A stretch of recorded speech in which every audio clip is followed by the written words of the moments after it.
मत चिल्लाओ, तुमको हमसे कुछ मदद नहीं मिलेगी। मेरी आयतें तुमको पढ़ पढ़ कर सुनाई जाती थी और तुम उल्टे पांव फिर जाते थे।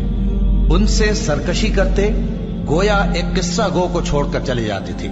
क्या इन्होंने इस कलाम में गौर नहीं किया, या इनके पास कोई ऐसी चीज आई है जो इनके अगले बाप दादों के पास नहीं आई थी, या ये अपने पैगंबर को जानते पहचानते नहीं, इस वजह से इनको नहीं मानते? क्या ये कहते हैं कि इसे जुनून है?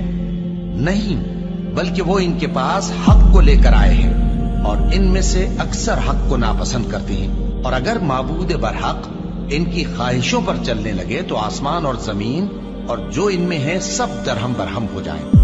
बल्कि हमने इनके पास इनकी नसीहत की किताब पहुंचा दी है और ये अपनी किताब नसीहत से मुंह फेर रहे हैं। क्या तुम इनसे तबलीग के सिले में कुछ माल मांगते हो? तो तुम्हारे परवरदिगार का दिया हुआ माल बहुत अच्छा है और वो सबसे बेहतर रिस्क देने वाला है, और तुम तो इनको सीधे रास्ते की तरफ बुलाते हो। और जो लोग आखिरत पर ईमान नहीं लाते वो रास्ते से अलग हो रहे हैं।